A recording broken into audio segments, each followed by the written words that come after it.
আসসালামু আলাইকুম everyone. Welcome to my channel Sanjam learning hub. আজকে আমি তোমাদের দেখিয়ে দিব রাজনৈতিক তত্ত্ব পরিচিত যে সাবজেক্টটি রয়েছে সেটারই সাজেশন।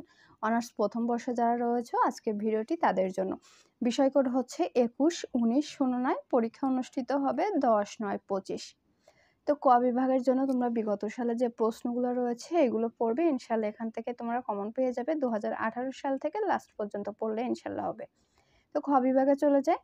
খ বিভাগের জন্য প্রথমে দেওয়া রয়েছে রাষ্ট্রবিজ্ঞানকে বিজ্ঞান বলার পক্ষে যুক্তি দাও। এটা কিন্তু অনেক ইম্পর্টেন্ট, পরীক্ষায় চলেও আসতে পারে। খ বিভাগের জন্য তোমরা যখন পরীক্ষায় উত্তর লিখবে সেক্ষেত্রে চেষ্টা করবে কমপক্ষে 2 পৃষ্ঠা, এর উপরে 3 অথবা 4 পৃষ্ঠা এর ভিতরে লিখলেই তোমাদের জন্য হয়ে যাবে। সেক্ষেত্রে তোমরা খ বিভাগে প্রশ্ন লেখার জন্য কিছুটা বৈচিত্র্য থাকতে পারে। যেমন যদি বলে বৈশিষ্ট্য লেখো, সেক্ষেত্রে 5 থেকে 6টা বৈশিষ্ট্য লিখবা। প্রথমে একটি সংজ্ঞা দিবা, বৈশিষ্ট্য দিবা, এরপর উপসংহার দিয়ে শেষ করে দিবা।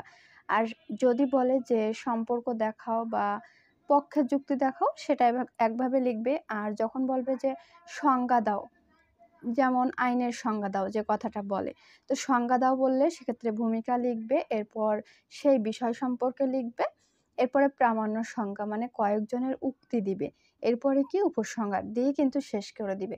জাস্ট যে উত্তর লেখার যে ধরনগুলো রয়েছে এই ধরনের পরিপ্রেক্ষিতে তোমরা অ্যান্সারগুলো দিলে দেখবা নাম্বারটা খুব ভালো আসে। সেক্ষেত্রে হয় কি 3-4 পৃষ্ঠা পর্যন্তও কিন্তু যাওয়া লাগে না, তোমাদের 2 পৃষ্ঠায় হয়ে যায়, আবার কোনো সময় 3 পৃষ্ঠায় চলে যাওয়া লাগে। এজন্য মোট কথা পরীক্ষায় প্রশ্ন যেটা বলবে সেটার ধরনের উপর নির্ভর করে তোমরা উত্তরটা দিবে। তো 2 নম্বরে চলে যায় রাষ্ট্রবিজ্ঞান ও ইতিহাসের সম্পর্ক কি। 3 এ রয়েছে রাষ্ট্র ও সরকারের মধ্যে কি সম্পর্ক। কল্যাণমূলক রাষ্ট্রের বৈশিষ্ট্যসমূহ আলোচনা করো। সার্বভৌমত্বের বৈশিষ্ট্যসমূহ আলোচনা করো। উত্তম সংবিধানের সংজ্ঞা দাও। অধিকার ও কর্তব্যের মধ্যে সম্পর্ক নির্ণয় করো। আইনের সংজ্ঞা দাও। সার্বভৌমত্বের সংজ্ঞা দাও। এরপরে হচ্ছে অধিকারের সংজ্ঞা দাও। আমলাতন্ত্রের ত্রুটিগুলো কি কি। দেখো ত্রুটি বলেছে, এক্ষেত্রে তোমরা কি করবে, আমলাতন্ত্র কি প্রথমে ভূমিকা দিবা জাস্ট অল্প একটু, এরপর আমলাতন্ত্রটা কি জিনিস, তো এরপরে লিখবা যে আমলাতন্ত্রের ত্রুটি কোনগুলো রয়েছে সেটা দিবা, জাস্ট শেষে তোমরা উপসংহার দিয়ে শেষ করে দিতে পারো। এরপরে হচ্ছে এলিট আবর্তন কি, প্লেটোর ন্যায়তত্ত্ব কি, প্লেটোর সাম্যবাদ কি, অ্যারিস্টটল সরকারের শ্রেণী বিভাগ লিখো। মধ্যযুগের রাষ্ট্রচিন্তার 3টি বৈশিষ্ট্য আলোচনা করো। তো এটা হয়ে গেল। এরপরে আরো কয়েকটা রয়েছে, দেখো অ্যাকুইনাসের মতে শাশ্বত আইন কি, টমাস হবসের মানব প্রকৃতি বলতে কি বুঝো, লকের প্রকৃতি রাজ্য কেমন ছিল, রুশোর সাধারণ ইচ্ছা তত্ত্ব কি, রুশোর সাধারণ ইচ্ছা ও সকলের ইচ্ছার মধ্যে পার্থক্য নির্ণয় করো। পার্থক্য যখন বলবে তখন কিন্তু প্রশ্নটা বেশ কমপক্ষে 5টা পার্থক্য দেওয়ার চেষ্টা করবে। এর উপরে যদি দিতে পারো 1-2টা বেশি বেশি দেওয়ার দরকার নাই। তো খ বিভাগের জন্য হয়ে গেল। এরপরে যাব গ বিভাগে।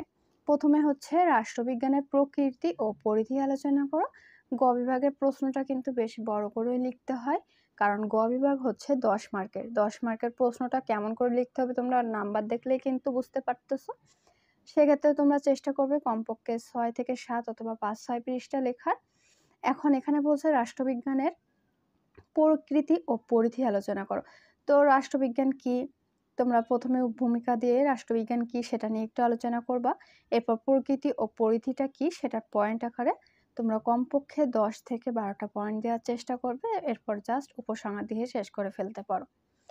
এভাবে তোমরা সুন্দরভাবে লিখবা।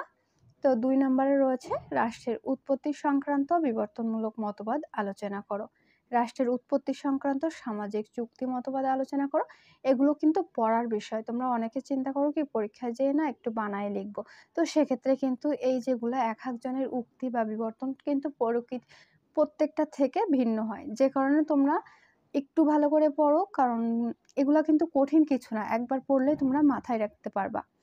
তো 4 কি, জন অস্টিনের সার্বভৌমত্ব তত্ত্ব বর্ণনা করো। জাতীয়তাবাদ কি, আন্তর্জাতিকভাবে পরিপন্থী ব্যাখ্যা করো। একটি গণতান্ত্রিক রাষ্ট্রে এলিটের ভূমিকা বর্ণনা করো। আধুনিক গণতান্ত্রিক রাষ্ট্রে আমলাতন্ত্রের ভূমিকা আলোচনা করো। প্লেটোর সাম্যবাদ তত্ত্বটি আলোচনা করো। প্লেটোর আদর্শ রাষ্ট্রের শিক্ষা ব্যবস্থা সম্পর্কে আলোচনা করো। অ্যারিস্টটলের মতে বিপ্লবের কারণ ও তা প্রতিরোধের উপায়সমূহ কি কি ব্যাখ্যা করো। সেন্ট টমাস অ্যাকুইনাসের আইন তত্ত্বটি আলোচনা করো। ইউরোপের মধ্যযুগে ছিল প্রধানত অরাজনৈতিক, এ অভিমত কি যথার্থ। তোমার উত্তরের সপক্ষে যুক্তি দাও। ম্যাকিয়াভেলিবাদ কি? ম্যাকিয়াভেলিকে আধুনিক রাষ্ট্রবিজ্ঞানের জনক বলা হয় কেন? আলোচনা করো। ধর্ম, নৈতিকতা ও রাজনীতি সম্পর্কে ম্যাকিয়াভেলির ধারণা আলোচনা করো। 15 রয়েছে জন লককে আধুনিক গণতন্ত্রের জনক বলা হয় কেন? এখানে কিন্তু এই কয়টা প্রশ্ন রয়েছে, খুব বেশি প্রশ্ন নাই। তো ভিডিওটি যদি ভালো লেগে থাকে অবশ্যই কিন্তু চ্যানেলটা সাবস্ক্রাইব করতে ভুলবে না, পরবর্তীতে আরও অন্যান্য বিষয়ে সাজেশন পেতে হলে। তো যদি কোনো প্রশ্ন থাকে তো এই ভিডিওর কমেন্ট সেকশন অথবা আমাদের চ্যানেলের নামে ফেসবুক পেজ এবং গ্রুপ রয়েছে, চাইলে তোমরা সেখানে জানিয়ে দিতে পারো। তো আজকের মতো এই পর্যন্তই।